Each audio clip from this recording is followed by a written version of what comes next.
Our next keynote is on the role of exchanges in blockchain growth and deployment with Soheil Zabihi, Head of Partnerships at xt.com.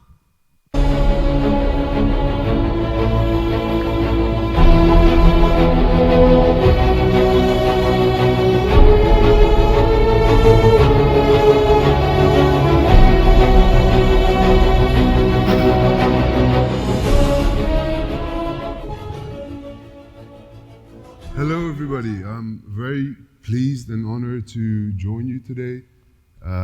Thank you for that clicker. On behalf of xt.com, I just wanted to say a warm welcome to everybody. I just wanted to give a little bit of a conversation and look at things from a different perspective, specifically as to what the role of exchanges were in paving an infrastructure and giving mass adoption, especially for Bitcoin. Considering the cycles and the cyclical behavior of Bitcoin, what has been the key contributors? And a major factor for that is the infrastructure that centralized exchanges had paved. And I just wanted to go back a little bit and show about the history of centralized exchanges, where they started. And just before I do that, this is a little bit about myself. I'm currently Head of Partnerships at XT.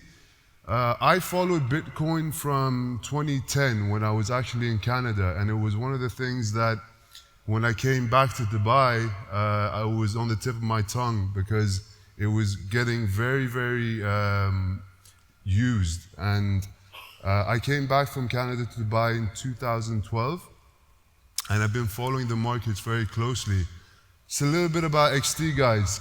Can everybody hear me, by the way, on the back? Is it okay?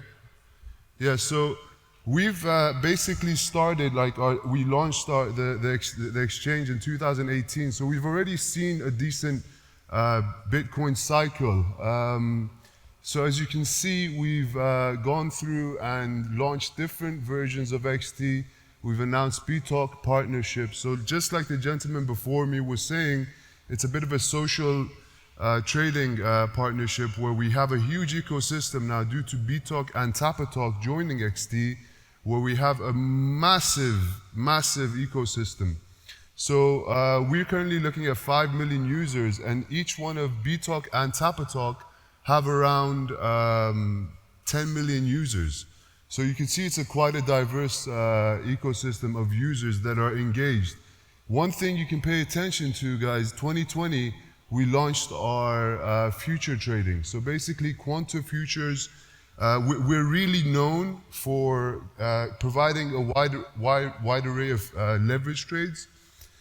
And you can do that either through USDM futures, perpetuals, or CoinM, and also we have Quanto futures. So a little bit more about that, you can see 2021 Tapatalk, I mentioned that. And our Dubai office, our lovely Dubai team is here. We're all very cool and very friendly, so always come and talk to us. And we're actually also going to be in Crypto Expo, so a lot of places. We've actually been to most events.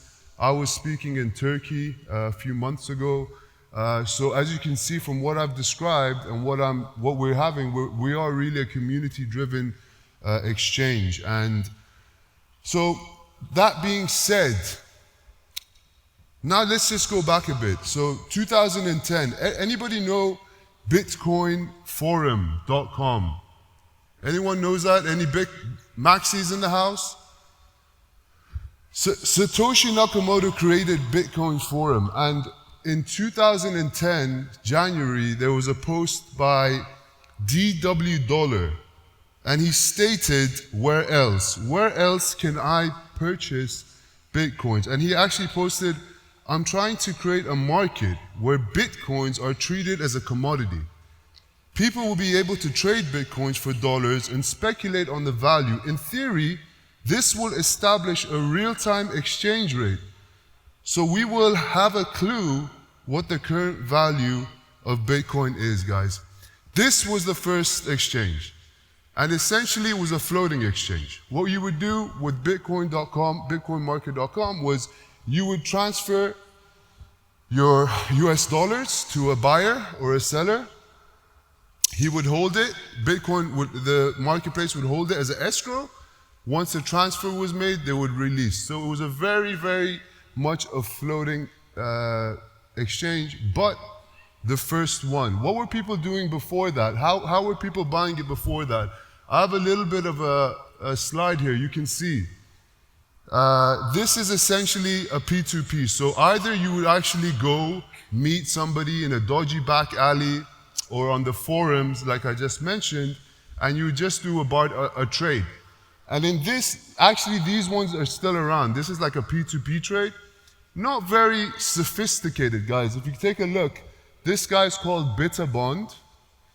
He's doing it at $125 for BTC. You can see he just puts his address, payment method, and he's put a little note here. You do not need to include this. You are not permitted to do online. Deposit. This guy has asked the person to come and deposit a cash slip in order for him. So this is what people were doing beforehand. Anyone know who this is? Who's this? Yes, the pizza man. So this is just a little bit before. 2010 we had the exchange. So let's go back a little bit. This is Mr. Laszlo. He's not a stupid guy, by the way. He was one of the programmers for Bitcoin. So at that time in 2009, one Bitcoin was priced at $1,300, which gave it an approximate value of 0.003. Now, this gentleman went on bitcoinforum.com, put a request, and said, I want 2 pizzas for 10,000 Bitcoin, which gave the price of Bitcoin $0.04. A guy in England saw this and said, okay, why not? Called Papa John's all the way from there. They delivered him the pizza the next day. And he must have felt like a bit of an idiot because later that year, the price went up 10x to 5 cents. Within June of 2011, it reached parity to the US dollar. And shortly after that, Bitcoin went up to $30. So not the best move, I would say, in hindsight. But that's just how it is, right? So as we developed, we went on. So right after we saw that increase in 2011 period, Bitcoin was trading at like $20, $30. We saw Bitcoin.com, BitcoinMarkets.com come on, and significantly went up to around $100. So going back to the overall landscape, we're looking at a significant increase in the price, and that's all because of infrastructure. And shortly after that, MT Gox was born from McCaleb. Mr. McCaleb now is co-founder of XLM and Ripple. What happened here was MT Gox basically created a mass adoption. 70% of the trade were actually happening through MT Gox, and it highlighted a lot of things because at that time, volume was really picking up. The price action went really high, but there was a lot of hacking going on. 80,000 Bitcoin was stolen from MT Gox. And it highlighted a significant amount of vulnerability that the centralized exchanges had at those times and are facing. So within that, we can see that the timeline and the roadmap really shaped up. People started to adopt Bitcoin more often, and we had some momentum, we had some volume, we had some people understanding what was going on with the Bitcoin itself. So fast forward now to 2017. This is a significant moment. We have Bitcoin in a new cycle where it goes from $200 to $20,000. Now, in this period, it's a very, very important because this is when they started engineering future contracts. So the Chicago Mercantile Exchange started regulating futures. and around $20 billion worth of volume was accounted for. So we see a huge amount of volume coming in, and exchanges really starting to pick up more momentum. Another thing that happened in this year, it was the ICO craze. So all types of altcoins were coming out, newly issued, and projects like Tezos were having their ICO. It was ICO season.